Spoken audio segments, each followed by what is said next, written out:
सो hey guys, Indian cinema में सुल्तान जैसी entertaining and motivational movie अब बहुत रेयर ही बनती है। लेकिन क्या आपको पता है कि इस मूवी का नाम सुल्तान नहीं बल्कि कुछ और ही होने वाला था। तो इस मूवी से रिलेटेड ऐसे ही कुछ अमेजिंग फैक्ट्स आज मैं आपको बताऊंगा। नंबर 1, जब सलमान ने सुल्तान की स्टोरी सुनी थी तो उन्होंने फिल्म करने के लिए तुरंत हामी भर दी थी, पर उन्हें जिस चीज से दिक्कत थी वो ये थी कि उन्हें लंगोट पहनकर सीन शूट करने थे। उन्होंने फिल्म के डायरेक्टर से भी बात करी, लेकिन डायरेक्टर ने साफ मना कर दिया और कहा कि आपको लंगोट पहनकर ही कुश्ती करनी पड़ेगी। नंबर 2, जब सुल्तान मूवी का पहला पोस्टर रिलीज हुआ था तब लोगों ने पोस्टर की खूब तारीफें की थी, पर कुछ लोगों का कहना था कि ये एक अनप्रोफेशनल पोस्टर है, क्योंकि अगर पोस्टर में ध्यान से देखा जाए तो सलमान की गर्दन दिख ही नहीं रही थी। तब लोग ये अज्यूम करने लगे थे कि इसमें बॉडी किसी और की दिखाई जा रही है जिसके ऊपर सलमान का फेस लगा दिया गया है।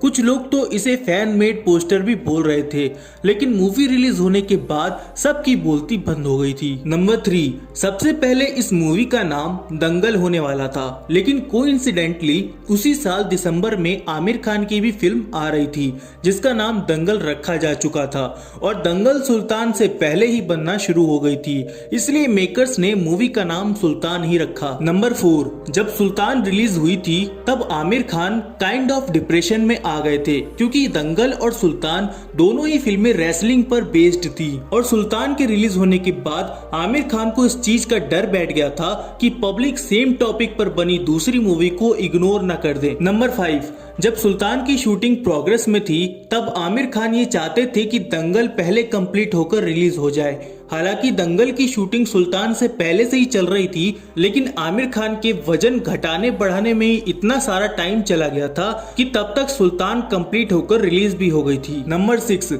सुल्तान भाईजान की दूसरी और पूरे बॉलीवुड की तीसरी फिल्म बनी थी जिसने 300 करोड़ का आंकड़ा पार किया था। साथ ही सुल्तान सलमान खान की लगातार 10वीं मूवी थी जिसने 100 करोड़ से ऊपर नोट छापे थे। नंबर 7, 6 जुलाई 2016 के दिन सलमान की सुल्तान सिनेमा घरों में रिलीज होने वाली थी, लेकिन उसी दिन सुल्तान को टक्कर देने शाहरुख की रईस भी रिलीज होने वाली थी। पर शाहरुख की ही मूवी फैन जो उसी साल अप्रैल में रिलीज हुई थी वो फ्लॉप हो चुकी थी और रईस का भी ऐसा ही हाल ना हो, इसलिए शाहरुख ने अपने कदम आगे बढ़ाकर अगले जनवरी के लिए रईस को पोस्टपोन कर दिया था। नंबर 8, क्या आपको पता है कि एक सीन को शूट करते वक्त सलमान के शर्म के मारे आंखों से आंसू आने लगे थे जब सलमान को भरी भीड़ में लंगोट में कुश्ती करनी थी। वो अपनी वैनिटी वैन से शर्म के मारे 1 घंटे तक बाहर नहीं आए थे। नंबर 9, एक बार सलमान ने एक इंटरव्यू में ये बोल दिया था कि मुझे तो लंगोट पहनकर बाहर निकलने में शर्म आ रही थी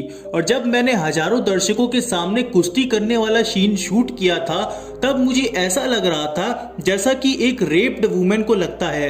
मैं तो दाद देता हूँ उन हीरोइनों की जो मूवी के लिए बिकनी पहनकर शूट करती हैं। और जब ये इंटरव्यू लाइव हुआ तब सलमान को बहुत ज्यादा हेट और बैकलैश का सामना करना पड़ा था। नंबर 10, जब सुल्तान को रिलीज होने में बस कुछ ही दिन बचे थे तब किसी तरह से पूरी मूवी ही ऑनलाइन लीक हो गई थी और उसकी कॉपी ऑनलाइन फैलने लगी थी। तब पूरी साइबर सिक्योरिटी की टीम ने ढूंढ ढूंढ के इस मूवी को इंटरनेट से मिटाया था। नंबर 11, सुल्तान के रोल के लिए मेकर्स की फर्स्ट चॉइस अर्जुन कपूर थे, लेकिन अर्जुन कपूर को इस मूवी में कोई इंटरेस्ट ही नहीं आ रहा था। तब जाकर YRF के जरिए सलमान खान को अप्रोच किया गया था। इतना ही नहीं, सुल्तान की लुगाई ढूंढने में भी मेकर्स को बहुत दिक्कत हुई थी। सुल्तान की लुगाई के लिए कुछ एक्ट्रेस को चुना गया था, जैसे कि मुन्नाल ठाकुर, दीपिका पादुकोण, परिणीति चोपड़ा एंड कंगना रनौत, लेकिन सबने रोल रिजेक्ट कर दिया था और तब जाकर ये रोल अनुष्का को मिला था। नंबर 12, जब ये रोल कंगना को मिला था तो उन्होंने ये कह के मना किया था कि मुझे सलमान खान के साथ फिल्म नहीं करनी,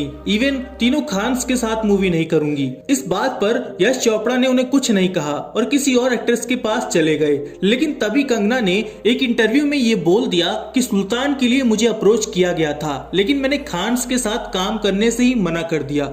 ये इंटरव्यू देखकर यश चोपड़ा को बहुत गुस्सा आया और उन्होंने कंगना से साफ साफ कह दिया कि आज के बाद से मैं कंगना के साथ काम नहीं करूंगा। नंबर 13, सुल्तान को अली अब्बास जफर ने डायरेक्ट किया था और सुल्तान YRF के प्रोडक्शन में बनी थी। YRF के साथ सलमान की ये दूसरी मूवी आने वाली थी। इनकी पहली मूवी थी एक था टाइगर। नंबर 14, इस मूवी में कई सारे सीन्स को शूट करने के लिए नकली सेट बनाया गया था। नंबर 15, इस मूवी में दिखाए गए लगभग सारे पहलवान रियल लाइफ में भी पहलवान ही थे।